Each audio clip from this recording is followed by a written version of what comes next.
welcome to the latest of our In My Vineyard series, which has been bringing viewers a diverse selection of insights and interviews with some of the world's leading winemakers and estates. You can find past episodes on the Harpers YouTube channel if you wish to catch up with any of those a little later.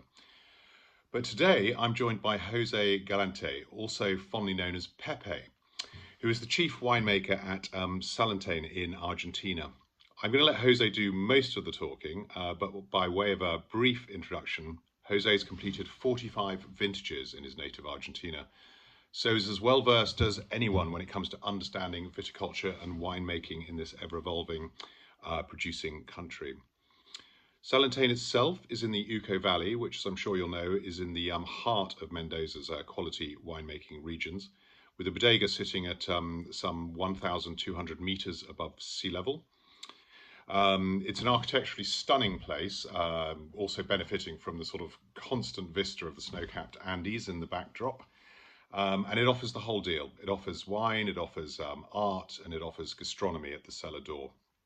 Behind all of this, of course, are the wines that Jose makes, which hold it all together, pin it all together. And I'm sure he'll be telling us much more about those in just a moment, beginning with the philosophy behind the bodega. Well, hi, Jose. Delighted that you could join us.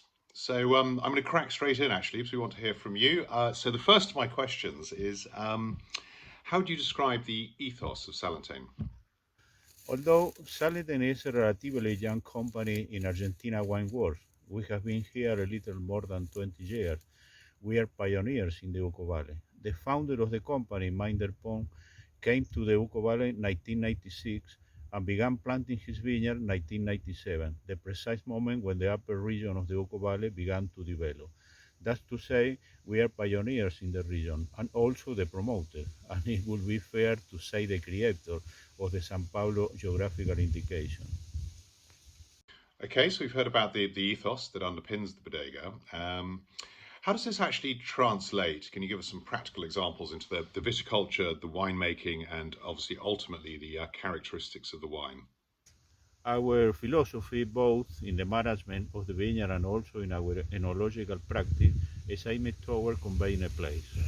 We are very careful and respectful of the environment, and our enology is respectful of the place where the grapes are sourced. And all this work is distinctly reflected and expressed in each of our wines. Okay, thanks. So terroir is obviously an important part of the story. Please could you elaborate on why the siting of your vineyards is so special, nestled away as they are at those high Mendozan altitudes? No doubt the terroir is very important. I mentioned earlier that our vineyards are located mainly within the São Paulo IG, very close to the Andes Cordillera, and the mountain range has a strong influence of the region, generating microclimate with different relative humidity, different maximum and minimum temperature, which allow us to select different varietals relative to the zone. The other great differentiating element is the soil found within the São Paulo IG. In our region, the soil are of alluvial origin. That is, they are formed by river and streams that flow down from the mountain, which for us result in great diversity of soil of different texture and mineral composition. And finally, we are the protagonists and interpreter of all these variables that this wonderful place offers us. Observation, study, and research are essential in this virtuous circle, and after 2 years, to finally fill in the wines. Okay, thanks. Right, you've got a really impressive 45 years worth of experience under your belt, 45 vintages at the helm. What have you learned and what's evolved? What's changed during that time? I have learned a lot and gained a great deal of experience throughout those 45 vintages.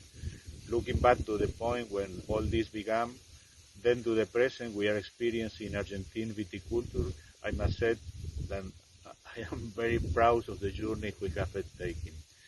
We started when Argentina only produced wine from our domestic market, and today we are exporting our wine to many countries throughout the world and competing against the biggest producing countries.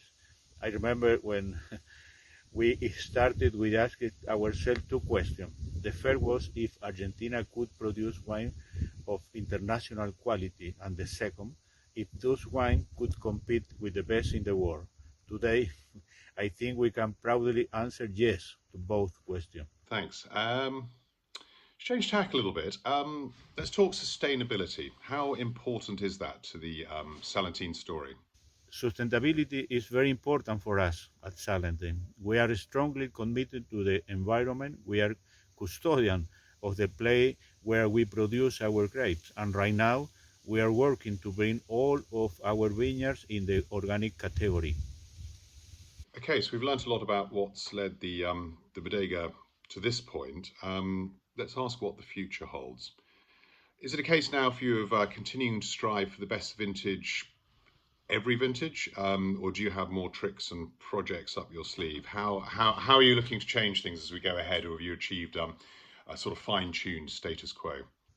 I just made reference to this period that Argentine viticulture is experiencing. In this regard, we can say that the result of all the work we have been doing research and the level of the knowledge we have achieved so far in our region with the tool that technology offers us allow us to ensure a very successful future. Today, the phrase precision viticulture has taken on a greater significance and allow us to plan from one year to the next from ever higher level. What began as empirically knowledge has today become knowledge based on science and technology. Okay, thanks for that. And what about Argentina as a whole then? What trends and developments in the winemaking scene would you say are important in terms of shaping how the future of the industry might look, how the styles of the wine may be to drinkers 5, 10, 15 and more years down the line? Argentina is a very sizable country with wines growing areas in a large stretch of the territory, most of them near to the foot of the Andes Cordillera, that is, in a continental desert climate and new region with a maritime influence. It seemed to me that our path is oriented in the same of interpreting each of this region and expressing them through each of the one. In this sense, Malbec is a varietal that is very attuned to this different terroir and a great interpreter of those different, fundamentally through the different tannin texture and diverse aromatic expression. I think that the emergence of the IG can help a great deal in guiding consumer and helping them become aware of the variation. Okay, Jose, it's been absolutely fabulous. It's been great catching up with you, even if only virtually. But it's superb that we can do these things, and hopefully meet up with you in the not too future in person to do a bit of tasting and a bit more talk. But otherwise, so thank you from us at Harpers. Hope those of you who are viewing this enjoy and have taken something interesting away from it. I certainly have. So on that note, I will say goodbye, and thank you.